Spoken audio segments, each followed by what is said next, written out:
Hello everyone, and this is going to be Donkey Kong Country Tropical Freeze. I'm going to complete the game from start to finish. This game does have quite a lot of tech to it, and for those who are interested in doing the speedrun, I will be covering all the stages from beginning to end that are on the 80% route that completes the game as fast as possible. This does include secret exits, which Kongs you should be using, and this lovely cutscene. So this game came out last year in February, I believe, and it's the 5th game in the main series of Donkey Kong Country games. Returns was pretty successful, so I'm glad that they made a sequel to the Returns game. In this game, unlike Returns, you get to control not just Diddy Kong, but Dixie Kong and Cranky Kong.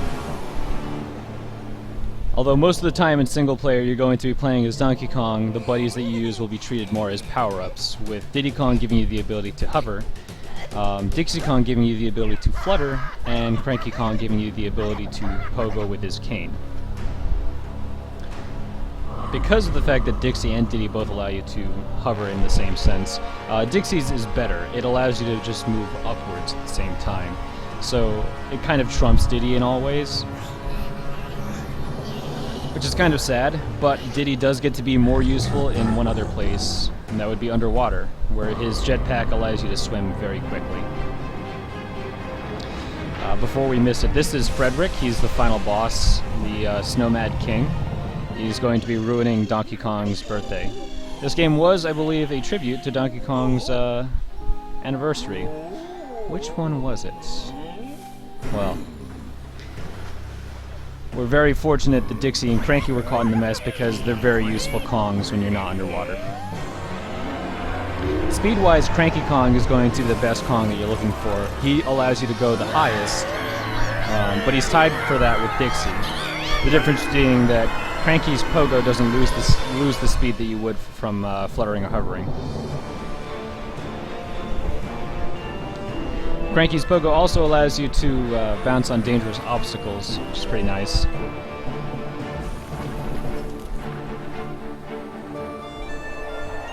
Underwater, Dixie allows you to swim against currents, which allows you to hit some secret exits that are in the game, and Cranky allows you to use his cane underwater like an attack, so you can hit enemies that you normally wouldn't be able to spin through. And we'll be going over that later. 20 years since Donkey Kong Country 1. So, first thing you have to do is you have to mash out of here. If you had the Wiimote, you would have to shake it or waggle it.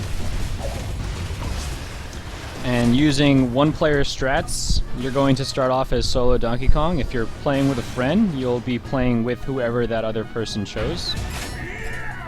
Otherwise, the first 3 stages are pretty much tutorial stages. So Donkey Kong has some pretty simple controls. You saw me whiff a grab at the beginning. Holding the grab button allows you to run. Otherwise, you would just move a little bit slower. But this is important for making certain jumps. It allows you to more fluidly control Donkey Kong.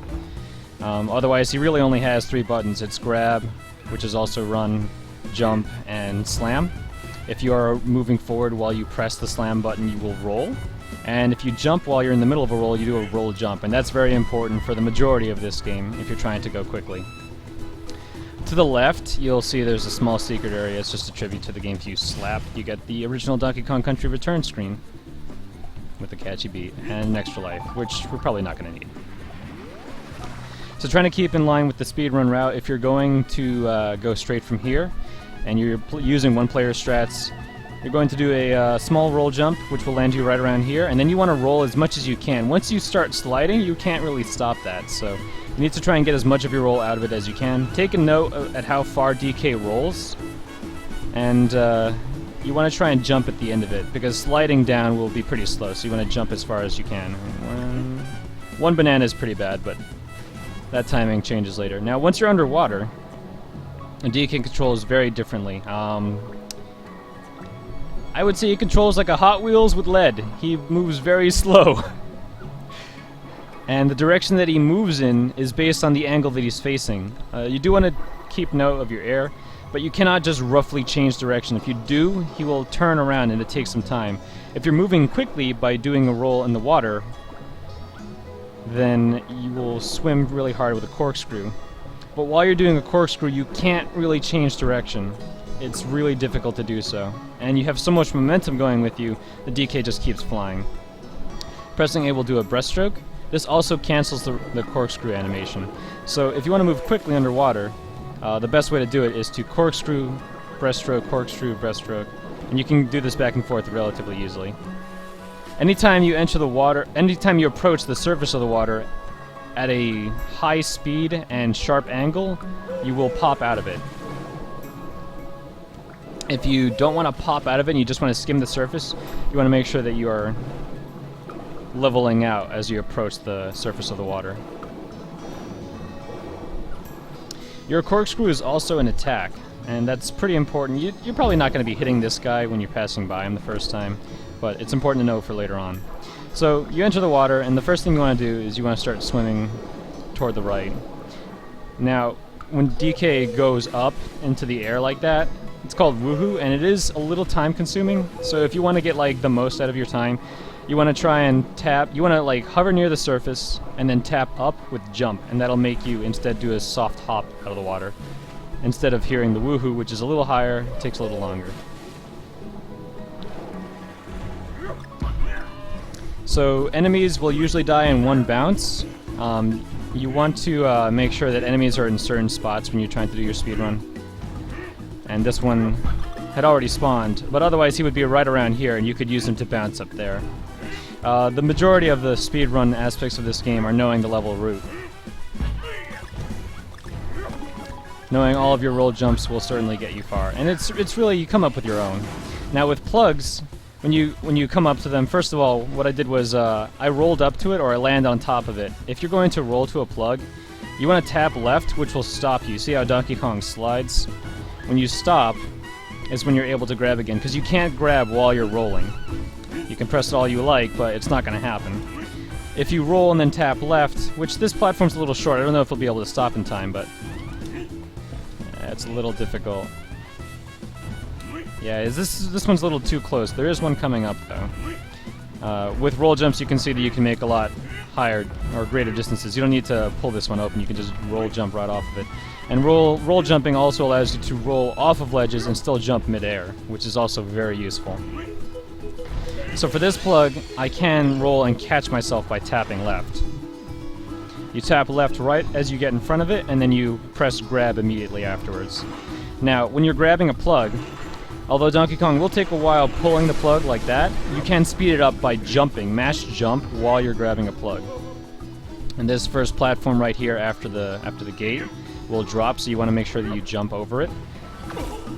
That was pretty bad, but you want to bait this plant into attacking you so that he drops down, and then jump on top of him afterwards. Now, with this first barrel, there is a trick to grabbing barrels quickly and going.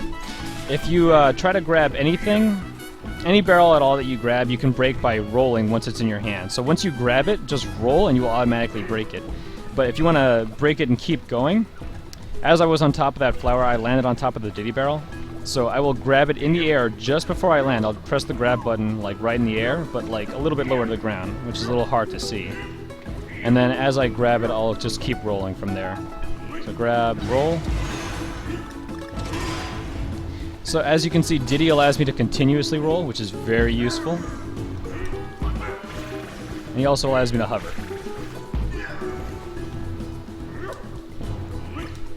Now, entering the water, the angle at which you enter the water will determine where you shoot out from. So if you want to enter and exit the water really quickly, in this section, you start out on the left, and as soon as you land, hold the grab button so that you move faster in the air, because holding grab also makes you move faster in the air.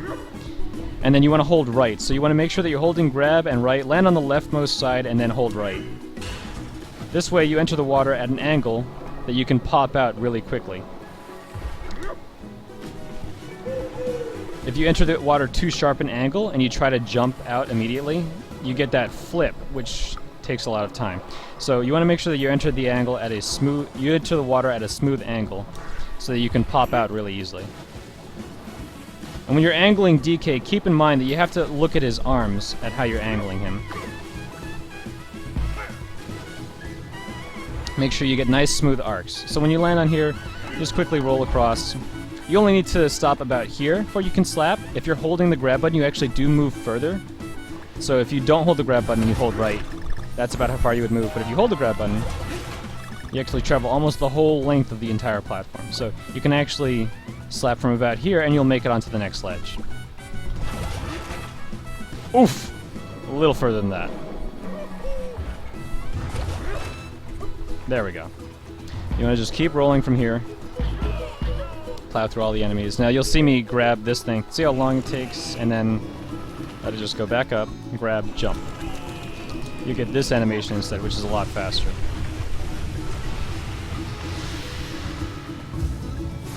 Jump, jump, jump. Now these barrels, the barrels with arrows on them, you can just fire as soon as you get into them. The ones without the arrows on them, they fire automatically. If you're collecting the N, you want to make sure you wait here so you can actually grab it. Otherwise, you would just fire straight away and you'll go straight on through.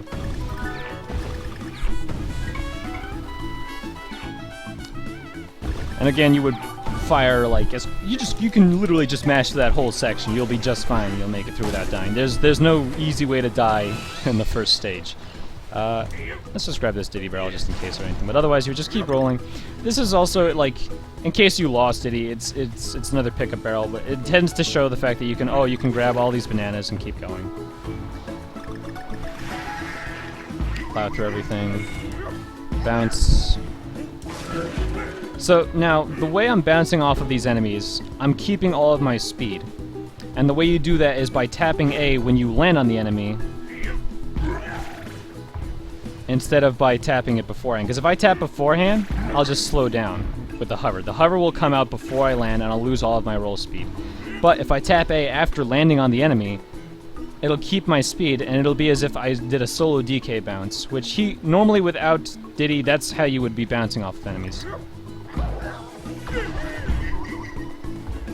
Let's try it again with another enemy that's over here.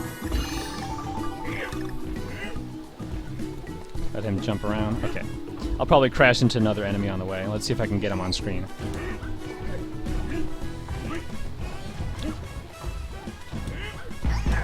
There we go. It's pretty good. And then these slab pads are pretty much the last thing you see in this stage.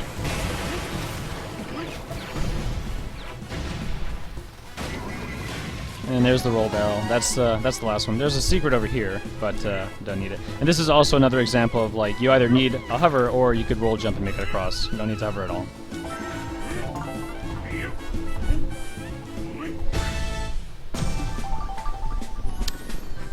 So that's all the basic controls. That's the first stage, and I know this is going to be kind of a long video, but I will go back through it one more time and do the any percent route / strats all in one go.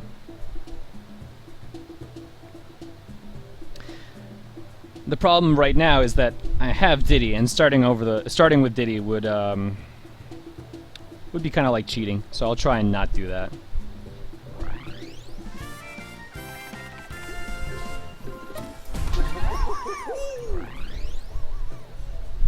Oh, in fact, every time you do beat the stage, you do have the option of going back into time attack mode.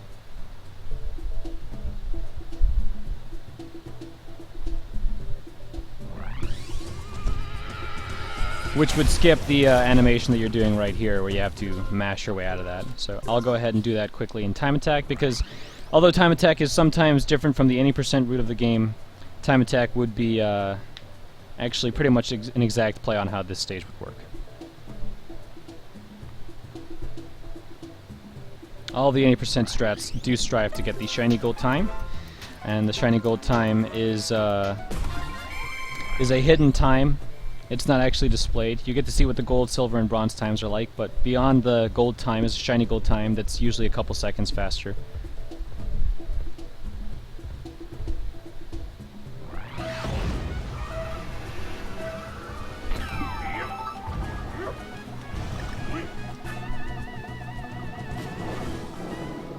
So you're going to be swimming as quick as you can to get over here. You want to do a non-woohoo jump.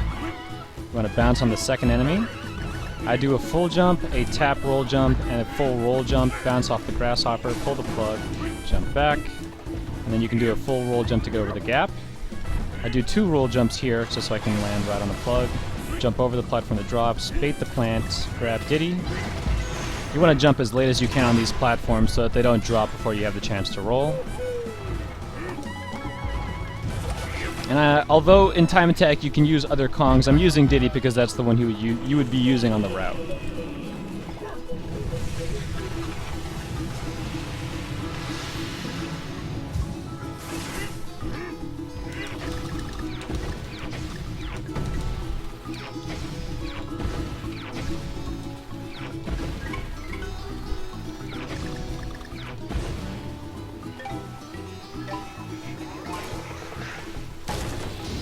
Pretty basic first level. Once you take out all the explanations, it's just a lot of rolling and some jumping.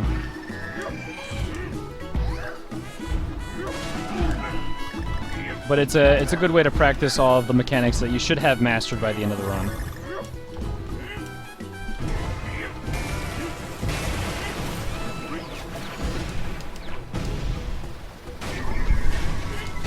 Okay.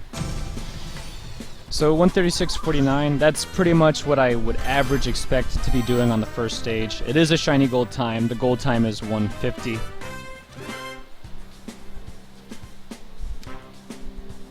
Oh, was that my best time? Really? That's kind of funny. Oh well. But that was the first stage in the any percent route. And next time I will be doing 1-2.